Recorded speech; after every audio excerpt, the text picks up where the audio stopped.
What you are about to hear is a live podcast that Gemma and I created a couple weeks ago.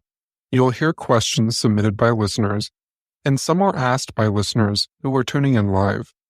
The audio is not perfect. Recording a conversation live on the air was new to both of us. If you have questions you'd like Gemma and I to discuss, feel free to email them to me at shane@itsfoulplay.com or go to our website, itsfoulplay.com. For anyone who is joining us and you've never listened to Foul Play with Gemma and I'm Shane Waters, and this is Gemma Hoskins. I am one of the hosts for Foul Play in the Hometown History podcast, and Gemma joins me in the podcast for season 2 of Foul Play, where we talk about Sister Cathy's murder. And Gemma, people will know you from Netflix's The Keepers. I haven't looked at any of the questions, you guys, so I have no idea what you want to know. Let's see. For dinner, I'm having hummus and chips so far. There we go. I love hummus. All right.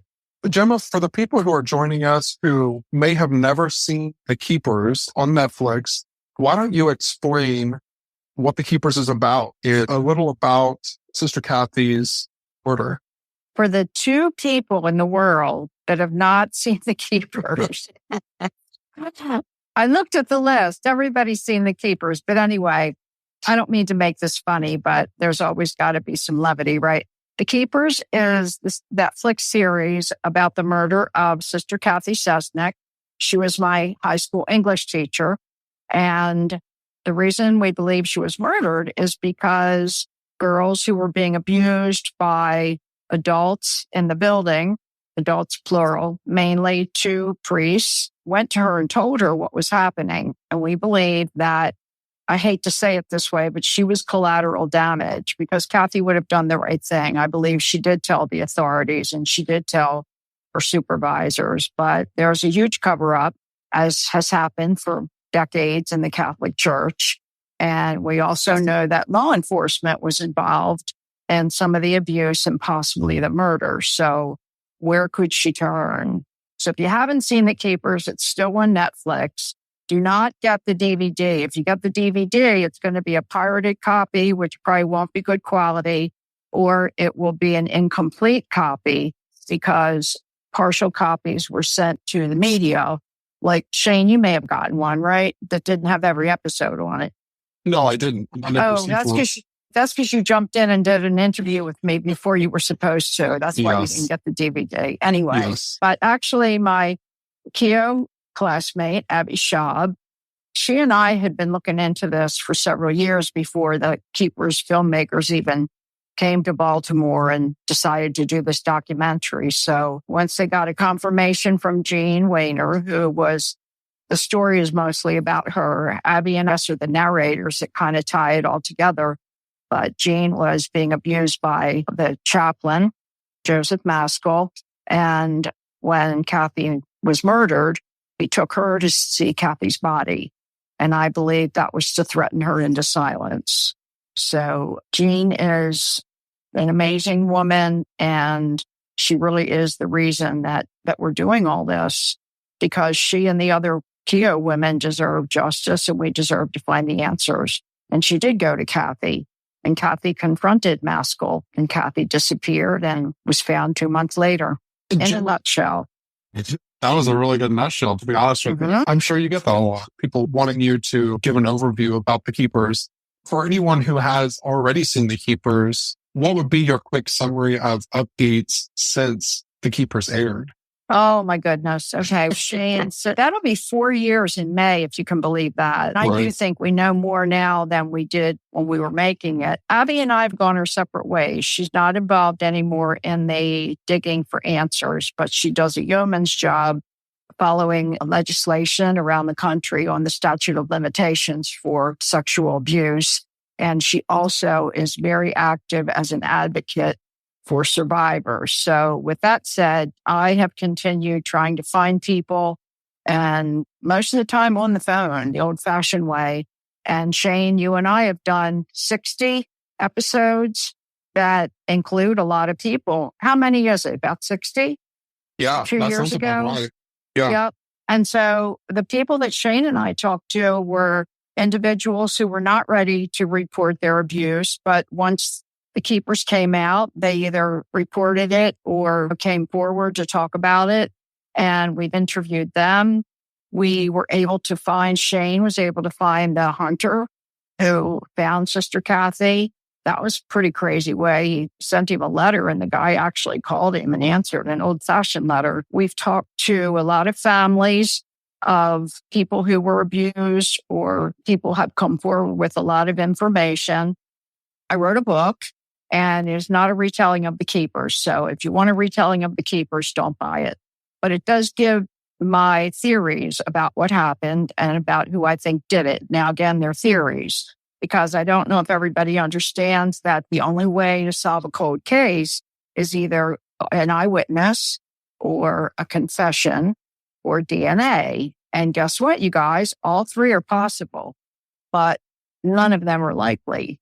So I have sent everything I have to the Baltimore County Police. And of course, the information only goes in one direction. And I really feel like right now they don't love Gemma a whole lot, because I really feel like I rock the boat too much. And I think I'm close and I ask questions that they might not want to answer. So I have asked a lot of questions and I have not gotten any answers. And the same with the Malecki case. I'm working really closely with that family. We are making some progress, and I can't talk a whole lot about that. But the Maleckis and I are working really closely with another friend, and we are making some progress. And the only thing I can tell you is that, get this, it's because of the new administration. And Shane, I know you don't even know about this. I know. I was asked not to. But anyway, so it all happens in my kitchen, on my computer, and in the Malecki homes. And we're going to find out what happened to Joyce. But as far as Cathy, I still don't know. I think I know who did it. And I'm happy to share that theory when that question comes up, because I know it's coming. What else do we know that's new? Shane, help me out here. A lot more survivors who were ready to talk. Oh, Shane and I have a really outstanding one coming up that you guys won't want to miss. We're going to talk to the medical assistant who worked for Dr. Christian Richter at the time that he was doing a lot of illegal stuff in his office. And we're changing her name to protect her privacy, but she pretty much spilled her guts, and she has reported it all to the Attorney General.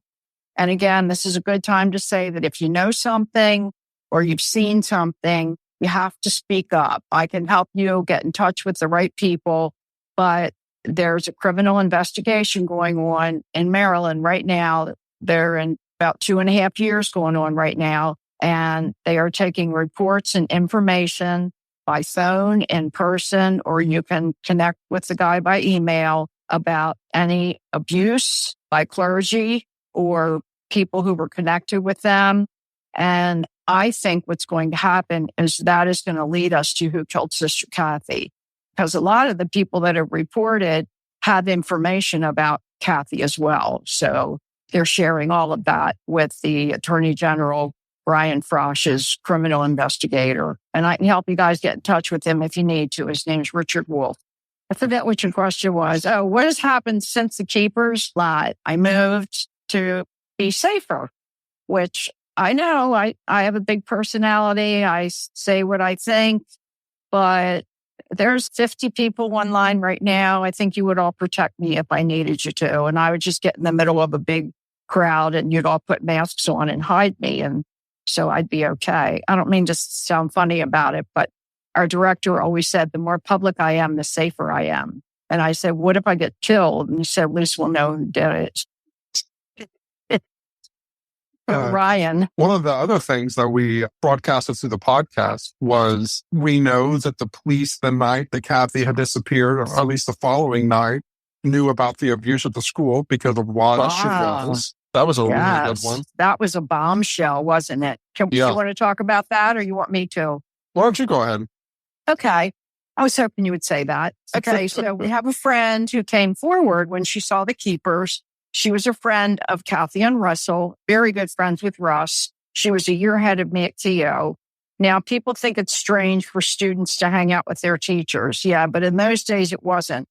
And those two nuns, when they left Keogh, they were like 25 and 26, and we were all 17 and 18 and 19. So it wasn't that big a deal. And so our friend Sharon, she was very close with Russell, and she told us, she didn't think this was important, but she told Shane and I that the night Cathy disappeared, Russell called her. She had been over there around dinner time to drop off some clothes or pick something up. And she went home and they had dinner, and Russ called her like around 10 and said, Cathy's not home yet. Is she with you? And Sharon was like, no, but let me know what happens. So the next day, once everybody realized Cathy was missing and did not come back, the next day, Sharon and her mom went over to the apartment again, because they were such good friends. I do think Sharon and her mom had given them some like regular clothes, because they didn't have many clothes because of wearing habits all the time. And yeah, they used to borrow clothes from the Keogh students and we'd give them stuff. But anyway, so Sharon went over there and there was a detective standing in the living room. And when Sharon went in, Russ introduced him and he said to her, did anybody at Keogh ever ask you to do something you didn't want to do? What a loaded question. So Sharon was being like, she's naive. She wasn't involved in any abuse. She thought that a boy that came to a dance at Keogh who tried to kiss her in the hallway, she thought that's the kind of thing this guy meant. That's not what he meant. But for him to have asked that question means that Russell may have told him about the abuse. And Russell was standing there in that conversation. Now, Sharon told me that Jerry Koob, so here we go with Jerry, he was still there. He and Pete McKeon spent the whole night there, that he was standing there or sitting there and would have overheard the conversation. I have asked him about this, but he does not remember anything about that. Now, we've identified the detective that may have been talking to Sharon, but we're not sure if it's the same guy. There's a picture out there on the internet, and I can post it tomorrow, of a detective in a trench coat standing outside the apartment talking to Cathy's dad. Cathy's father is in like a suit. Well, a girl that recognized that man as her father got in touch with me. He's still living. He's very sharp, but he doesn't remember the conversation that Sharon was talking about. So we're not sure if it's the same guy, but that was huge. Yeah. I remember us both learning about it. That's the whole reason why we always want people to come forward. And I'll also give you this applause, Gemma. One thing that I always notice that you have done, and I don't know if people realize this, but whenever someone comes forward to you or myself, you always direct them to the authorities, because as you tell people, we cannot arrest anyone. We don't have that ability. So I always think that's just a wonderful thing that you do. You always direct them to the authorities or to the prosecutor or whoever it is. Thanks. Yeah, I would have lost my teaching license if I didn't do that kind of thing. Because teachers, I don't know if people know, but everybody in Maryland, all adults in Maryland are mandatory reporters. And I was an elementary teacher and a middle school teacher and mentor for almost 40 years. And if we didn't report it, we could lose our license. So it's really hard, because sometimes there's a kid that comes to school all banged up and you know that he got smacked around at home, and you have to report it to social services on the phone. And then social services doesn't take the child out of the home. The kid goes home that night and the parents know that they were reported. So it's really a double-edged sword, but we are mandatory reporters. So I don't want to scare anybody, because I'm really good at helping you get to the right person. And I'll loop you into an email that I stay in until you're ready for me to not be part of the picture. For example, let's say somebody tonight knows something about what happened to Cathy or about abuse that they saw or experienced. If they are confused about what to do, they can get in touch with me, or if they get in touch with Shane, if it's a guy, and we can give them the contact information for the right people who will take care of you. And that's really part of my whole mission right now, is to make sure that nobody gets left behind, because it's re-abusing if somebody is traumatized by this and is not getting help. So it's so important that if you know something, please come forward. You're not going to be arrested. Frankly, if you know who killed Cathy Sesnick and you can tell somebody that, you are not going to be arrested. You're going to be protected unless you're the doer and you're making a confession. So if it hadn't been for Sharon coming forward, it helped Shane and I tighten up that timeline a lot. In the appendix of my book, I reprinted or I typed the whole missing person report in its entirety. And a friend out there, Dan Smith, he used a FOIA request, got the papers. There were papers missing. So I requested the missing papers and some other evidentiary documents. And I don't think I've ever used that word before, evidentiary. Anyway, so we can't find the missing papers. So if you want to read that missing person report, you will find that the timeline that Coob puts together is quite different than the timeline that's on paper. And we don't know who is right because it's different. And if Russell was afraid to report to the police and they called the police, then we don't know. We don't know what happened. But the times are different. Who did what is different. It's really interesting to put the two things side by side based on urban legend and what people who were there that night have said. And Shane, I forgot to tell you this. I'll just tell you now. I love you. Nah, that's okay. I do love you. I do love you, but that wasn't what I was going to say. It's okay, Alicia. You can still marry him. No, I forgot to tell you that one of Cathy's neighbors, I talked to her this week, and she's thinking about doing a podcast with us. She's almost 80. She remembers everything from that night. And a lot of it is very different than what we've been reading about. Well, I'm excited to hear.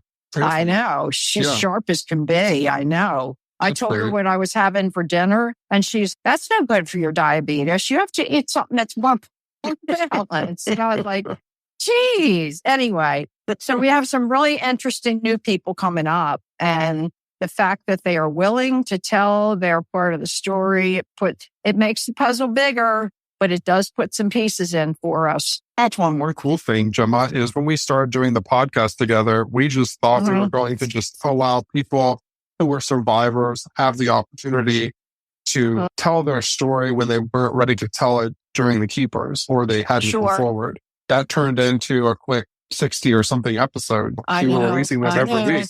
I know. And I've been reposting them. I think you've done some of them too. But this week, if people haven't heard it, I reposted the one with Sean Kane, who is the spokesperson for the Archdiocese of Baltimore. And Shane, you and I have to agree that it was the worst interview anybody ever did with us. Yeah, Gemma, I think that experience could be a movie in itself. Because it was just unreal. And we kind of had to sneak you into the conversation because we knew that they wouldn't agree to it. And his phone wouldn't stop ringing. Yeah, I know. I was on mute texting Shane, like what to say and what not to say. And like he didn't know himself. He's a grown man. But anyway, Sean Kane had dogs barking in the background, phones ringing, and said, I don't know, I'll send somebody a copy of my book if they can guess how many times he said and have it right. So listen to me. I don't know why I just said that. I don't have any copies, but I'll buy you one, send it to you. So anyway, he was not a good interview. And I feel looking back like it was arrogant on his part and a little patronizing to just be so casual and not taking it as seriously as we did, especially when Shane asked him, how do you keep track of the credibly accused clergy when they have to leave the church? And Kane said, we don't. If you were fired from Home Depot, they wouldn't keep track of you, which makes no sense. And I wouldn't want my mom living down the hall in a retirement community with a credibly accused priest, would you? Not at all. And I can tell people that just from talking to him, my blood pressure was so high during the entire thing. And I recognized at each point where we were not going to agree that we were just going to start an argument. And I was so determined to keep him talking, because that was the only opportunity that we've ever had to ask someone from the Archdiocese questions. So when people do listen, They You're may right. wonder why I let him loose on some of those things. And that's why I just wanted to get him to keep talking to us. You're absolutely right. And you did a great job. It was a two-parter. The next piece, I've been posting them on Sunday night. So anyway, Do you have other questions from people that are listening? I do. And okay. For anyone who is listening right now, you'll see on your phone, you'll see a little message thing at the bottom of us of where we're talking. So if you have a message that you would like to ask us or say something about, you're welcome to leave a voice message and we can play it on the air. We actually have one. So I'm going to go ahead and play it, Gemma. So let's see what they have to say. Okay. I know. Hopefully it's not bad. I know. I have a question. Have you or Shane or anybody heard from anyone in Ireland that has been affected by Father Maskell? Great question. Shane, you go first. I do know that there was that reporter who made that article that we tried to reach out to, who was kind of flaky and would not agree to let us interview him or record him. That was a really weird situation. Oh, you talk about the potential survivors that were over there. Sure. Okay. Thank you for that question because it's really important. And I want to give kudos to Abby because she has been really intent on finding out more about Maskell's time in Ireland. What we do know from newspaper articles in that area is that he opened up his own counseling office. People did not know he was a priest. They thought he was like a doctor, like a psychiatric doctor. And he was actually seeing children, which makes me sick to even say it. Okay. I think Teresa Lancaster is on here. Teresa, if I say this wrong, just let me know and you can fix it. But we understand that there were several people who came forward who were abused by Maskell. And we also believe that a person or two people who believe they are his children came forward, that he abused their moms. And let's see, he was in Ireland in the 90s. So how old would they be? Probably 30-ish, maybe. Yeah. And they believe that they are his children. Now, gosh, his body was exhumed for DNA. So if they want to find out, they can let the Baltimore County Police Department know and have a DNA test done. I don't know if I would want to know that I was Maskell's kid. That might make me want to hurt myself. And I don't mean to sound funny. I don't think I would want to know. But anyway, we've heard that. And the reason is that the Irish, the initials, I believe, are HSA. I forget what it stands for. If somebody knows, they can chime in and tell us. But it's like they keep all that confidential. It's like their human relations or their human services association. They will not share any of that with us. Now, while he was over there, he applied to become like a member of a priest order or a monk order. And he had to give his past references. And when this group of priests got in touch with the archdiocese, they found out who he was. And of course, they turned him down. On the other hand, there is no extradition from Ireland, which means he couldn't be arrested and brought back here. He came back on his own for some reason. I'm not sure why, but I would love to know more about his time in Ireland. But that's what we know right now. We have two more audio messages, so let's see what type of questions we have. Would love to know from Gemma who did it and how it happened. Is this somebody I know talking? No idea. Okay. All right. I'm going to preface this by saying this is a theory. I am not an eyewitness, okay? I did not hear a confession. All right. This is what I think happened, and I'm going to tell you how I believe it. About a year ago, a young man, anybody that's younger than me is young, got in touch with me on Facebook Messenger and told me that when he was a kid at St. Clement's School Parish Church, he remembered Maskell doing ride-alongs with the police, okay? And he said, have you ever looked at Robert Zimmerman? Yes, I know, guys, the first name, Robert. Now, there are a whole bunch of people that may be listening tonight, I don't know, that think that they planted this seed about Zimmerman out on the internet as a trap to see if anybody would take it and run with it. And that's what they claim I did. I never heard anything about this man before like a legitimate person came forward. Okay. So trolls, don't flatter yourself. I didn't hear anything about this guy from you. It all came from this young man that went to St. Clement's. Okay. So I started digging and I found some people from St. Clement's. I found some people that knew about this guy and I talked to them and I found out that he had died. I think it was in the 80s. He was a police officer. His name, Robert Zimmerman. He's a police officer in the Baltimore County Police Department. Guess who he worked under? Captain James Scannell.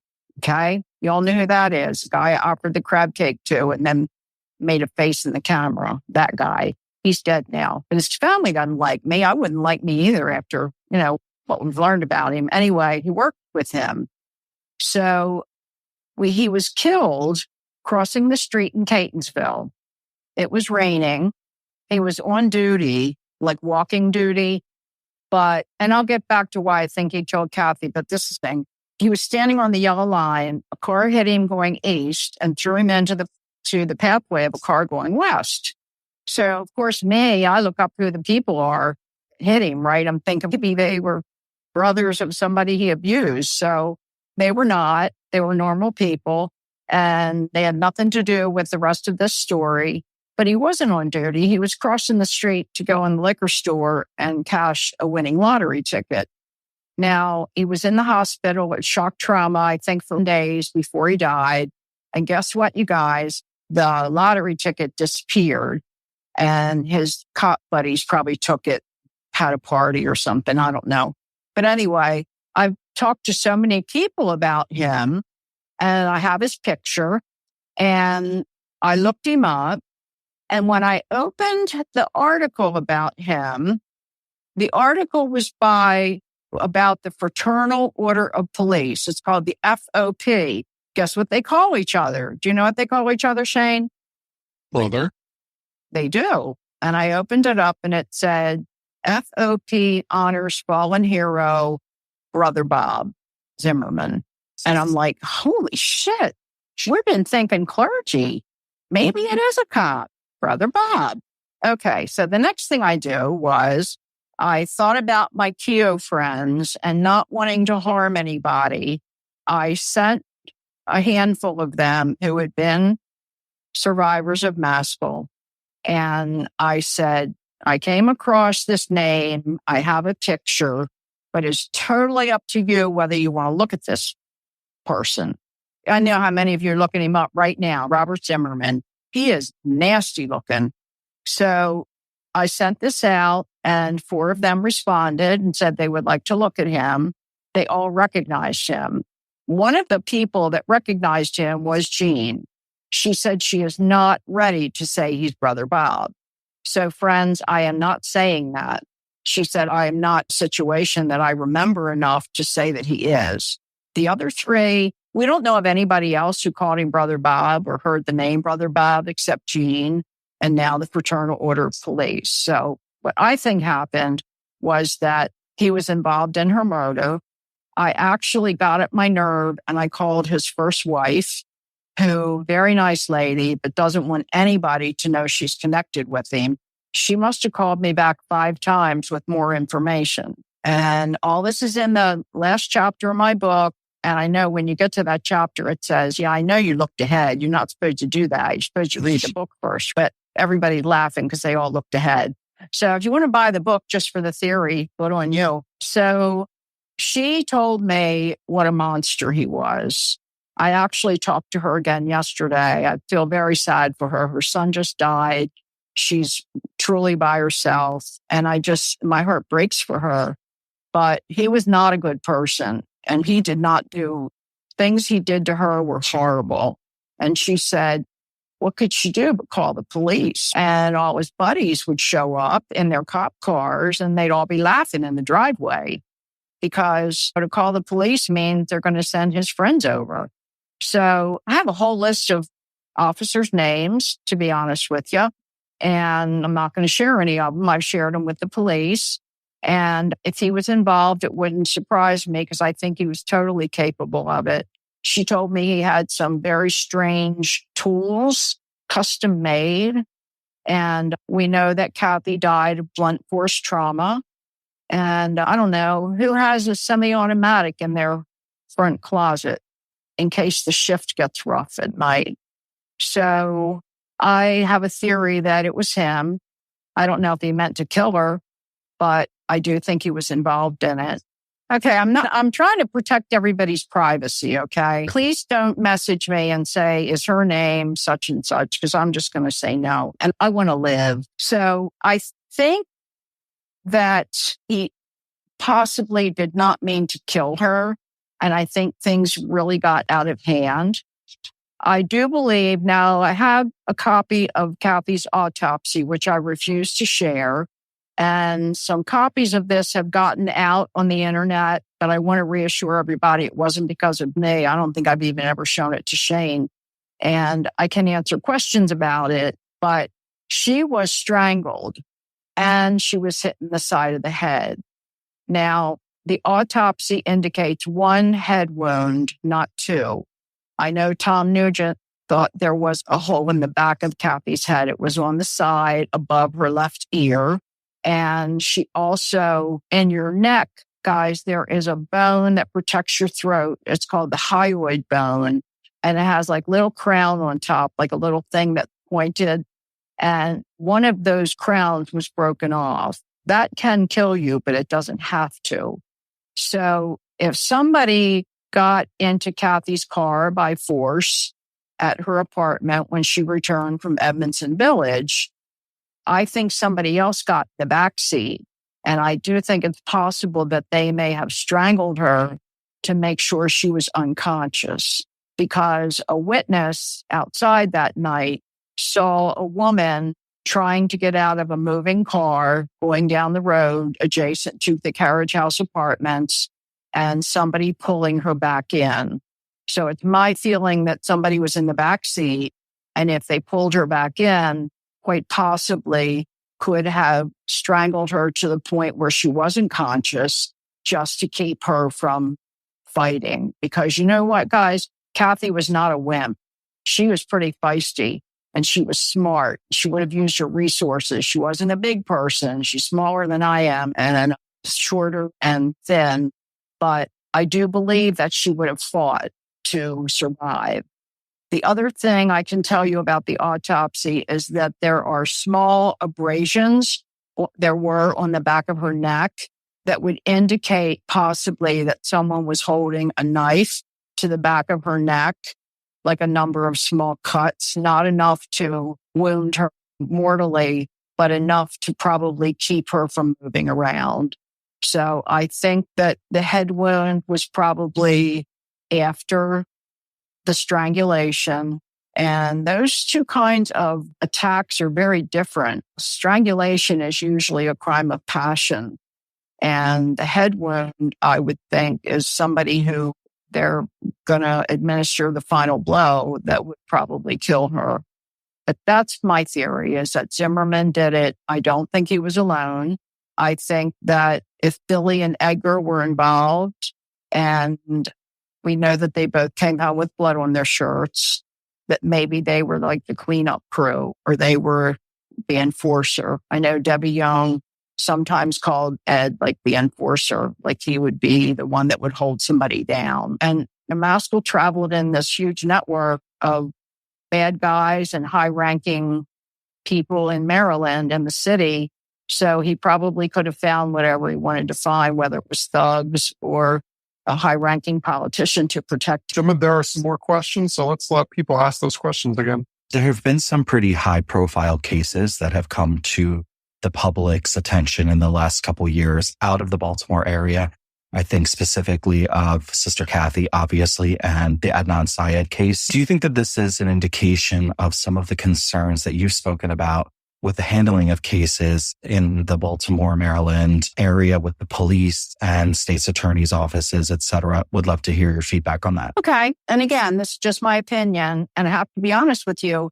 I've never had any experience with the police or the state's attorney's office before. I was a defendant in a car crash because I hit the back of somebody on 95, but I won because he wanted the previous damage to be blamed on me. So I have gotten a couple parking tickets, but I've never had any like run-ins with cops. So I do believe that, and this was said in the series, there is a really nasty underbelly in Baltimore.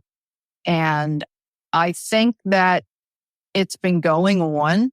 It's almost like the old boys club, like mafia kind of connections.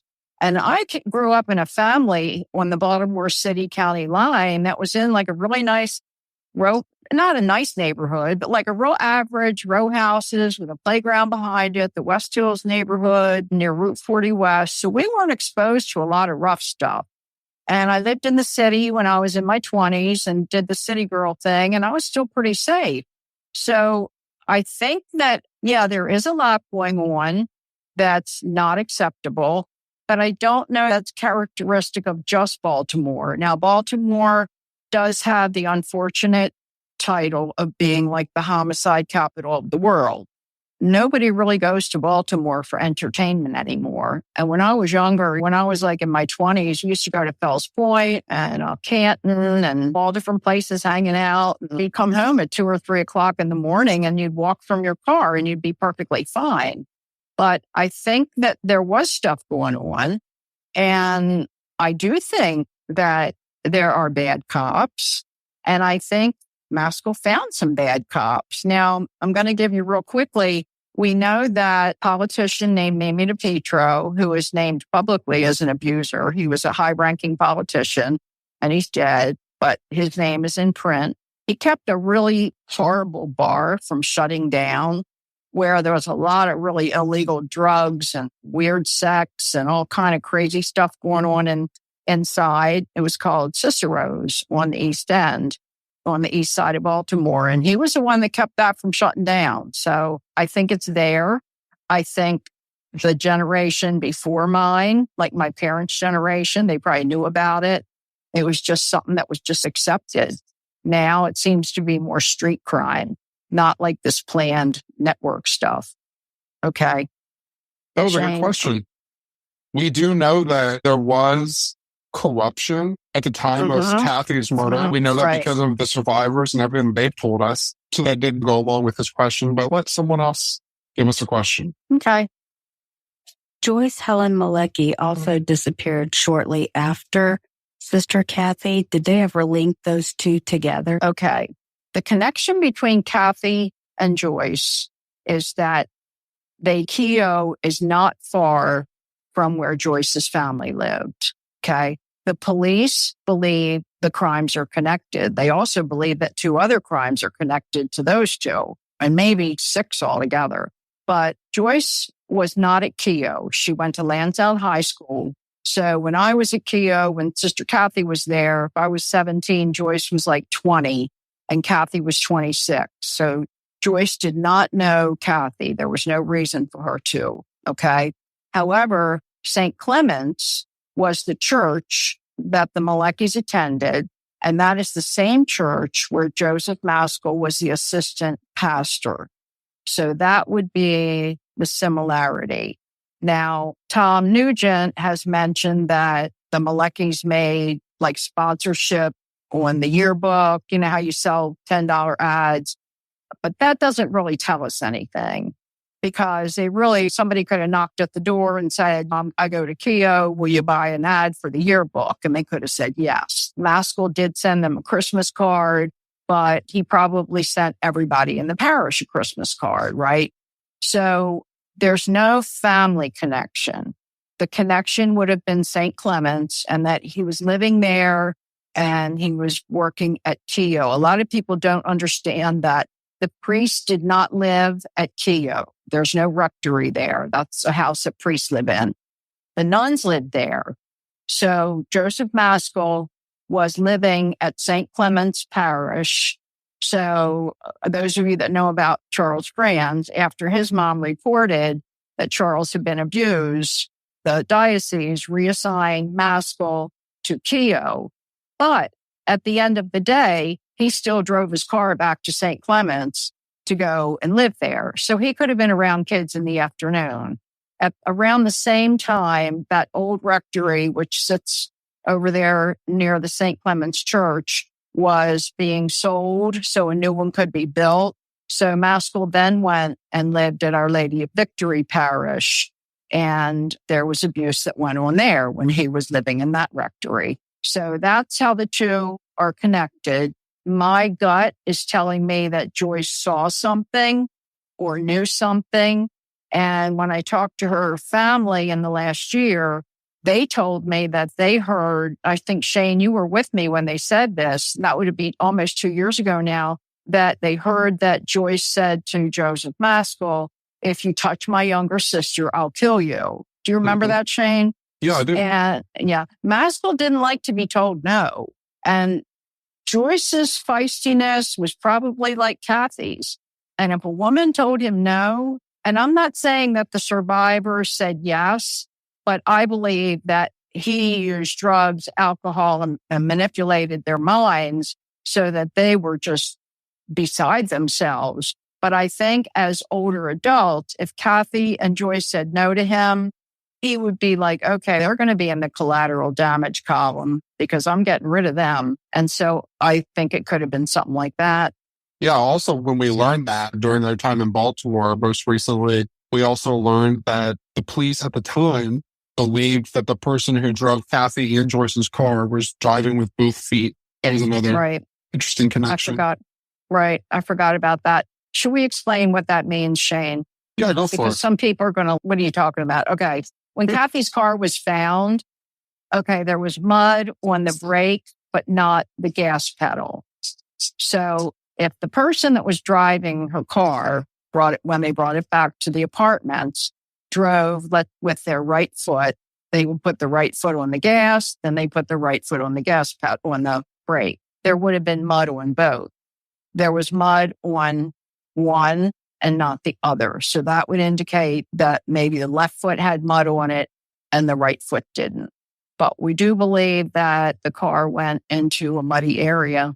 Yeah, and we also know that. Right. Edgar changed the tires, didn't he? Yeah, and we also know that people who drive with 2 feet, that's not a very common thing, even now. We do have some more questions. Sharon May. Has anybody heard from her since it's been 3 years? I feel like she now should come forward and let everybody know what she knows and quit hiding. Yeah. I'm just checking. Yeah. To answer your question, no. We've reached out to her, and I know someone who is her cousin, and they reached out, and her family said she doesn't want to talk to anybody about this. Please leave her alone. We wanted her to do a podcast where she could say whatever she wanted because we don't censor people. So if there's somebody out there, we can change your name and your voice and the whole thing. Shane? Yeah, definitely. Like right now, this is not really Gemma, and Shane changed my voice and it sounds like her. Nah. Anyway, no, Sharon May. Okay, everybody that was involved in the Keepers had to sign a release form. That is not a non-disclosure form, a release form, which means that the filmmakers can use anything that you said or did or that they filmed, however, that for the movie, right? So she signed the release form. Now, she didn't come across very well, but I can give you a couple little tidbits of information. Her husband is a retired Baltimore City police officer, and I can't imagine her law practice surviving all of the criticism that she got from the people that saw her in the Keepers. So we have a behavior analyst that works with us, and he's federally trained, and he did watch her. And he had a lot of comments about her, saying we should probably repost those podcast episodes where he analyzes different people. But I think he found her questionable as well, don't you think? Yeah, I will say this for her. At least she was willing to go on camera. The archdiocese wasn't willing to do that. You're right. You're right. Yep. But we did email her and she did turn us down. For anyone who would come on and talk to us, as I did with Sean Kane, I would remain respectful. So with Gemma, but she didn't want anything to do with it. But a lot of people always ask us about her. And we did do a podcast with someone who had dealings with her to show, it was Brooke, another podcaster. And what was her sense? That she was not being truthful? Yeah, she dealt with her on a previous case, and she was relaying to us how Sharon May was hiding documents and being very shady. So that was just a way for us to verify the behavior that a lot of survivors and other people were suggesting that she was doing. That Brooke had no connection to the keepers or survivors. She was just telling us of a different case that Sharon had worked and the shady things that she had done for that case. So for anyone listening, I do recommend going back, especially if you want to know more about Sharon and stuff that happened before and after this entire thing. Did you just say the shady thing she did or the shitty thing that she did? Both. What did you just say? Oh, okay. Yeah. All right. I said just shady. checking. Okay. Why has COVID turned us all into potty mouths? That is true. Don't you think? I don't think that you cast in any of our previous filmings. But okay. Give you a live feed. What's funny about doing this, though, and what I think is entertaining, is when we are recording for podcasts and even when we're interviewing people, there is lots of back and forth and we laugh about random things that we cut out of the episode to make it more better. That's just something fun that people can witness when they're here. This. Let's do this every week or every month. I'll make things up. Okay, let's go. What's next? Who's next? So someone would like to know what sparked you into investigating Sister Cathy's case in the first place. Boy, I get asked that a lot. How can I say this without sounding trite? She was such the real deal. She was Julie Andrews without being too sweetsy. She's the reason I became a teacher. And I had her for English class and 3 years of drama club. And everything about her made us want to work harder. So she was a fabulous teacher. She used what's called the Socratic method, which means she's probing us with questions that make us think deeper and harder and reach higher. And we responded and we asked for more. And I remember so clearly being in her classroom and how much I would look forward to that. And then I also had Sister Russell for math, and I was not a really good math student, but she made it fun. She was a great math teacher. She was adorable. I loved that lady. But I guess when she was murdered, we were all heading off to college and it wasn't solved. And years went by and it was like one of my friends, we'd always share articles that showed up in the newspaper every couple of years about it. I didn't know her family.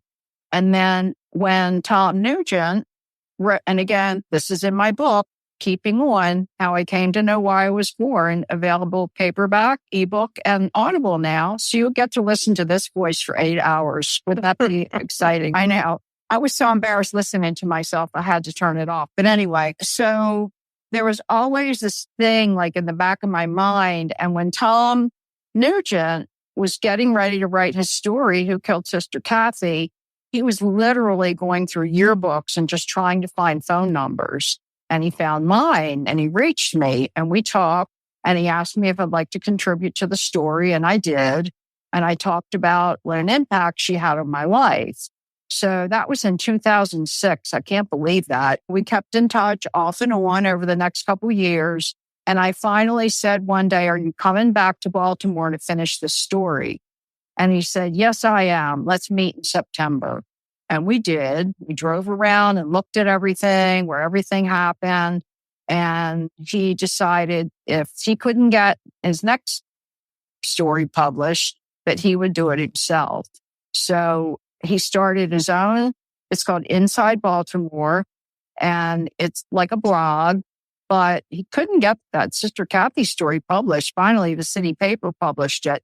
But Tom was back on his mission. He is really an investigative reporter in every sense of the word. And I'm not sure there are too many of those around anymore. Anyway, he truly is an investigative reporter. So he digs and he looks and he finds answers.